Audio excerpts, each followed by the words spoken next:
சங்கடங்களை தீர்க்கும் தாயாக விளங்குறவங்க தான் சமயபுரத்து மாரியம்மன்.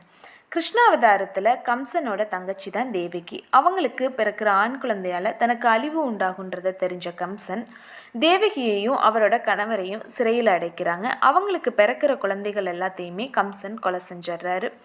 கடைசியாக கிருஷ்ணர் பிறக்கிற நேரத்தில் தேவகியோட கணவரோட நண்பர் என்ன செய்கிறாருன்னா, அவருக்கு பிறக்கிற பெண் குழந்தைய தேவகி கிட்ட கொடுத்துட்டு தேவகிக்கு பிறந்த கிருஷ்ணரை இடம் மாற்றிடுறாரு. பிள்ளைகள் இடம் மாறினது தெரியாத கம்சன் தேவகிட்ட இருந்த பெண் குழந்தைய வாங்கி கொலை செய்யறதுக்காக மேலே தூக்குறாரு. அப்போ அந்த குழந்தை கம்சன் கையிலிருந்து மேலே எழும்பி வில், அம்பு, சூலம், பாசம், சங்கு, சக்கரம், வாள் உள்ளிட்ட ஆயுதங்களை தரித்து காட்சியளிக்கிறாங்க கம்சனுக்கு. அந்த தேவியே மகா மாரியம்மன்னு சொல்கிறாங்க. மாரியம்மனோட உற்சவ திருமேனியை ஆதி காலத்து விஜயநகர மன்னர்கள் வழிபாடு செஞ்சுட்டு வந்திருக்காங்க. அந்த ஆட்சி தளர்ச்சி ஏற்பட்ட போது அதை வேறொரு இடத்துக்கு பல்லக்கில் எடுத்துகிட்டு போகிறாங்க மாற்றுறதுக்காக. சமயபுரத்தில் பல்லக்கை இறக்கி வச்சுட்டு உணவு சாப்பிட்டுட்டு பல்லக்கை தூக்கும்போது அதை தூக்க முடியலை.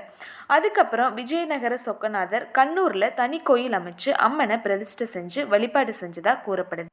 சித்திரை திருவிழா, மாசி மாத பூச்செறிதல், தைப்பூச திருவிழா, பஞ்சப்பிரகார விழா நாட்களில் ஏராளமான பக்தர்கள் குவிந்து சமயபுர மாரியம்மனை தரிசனம் செய்கிறதுண்டு.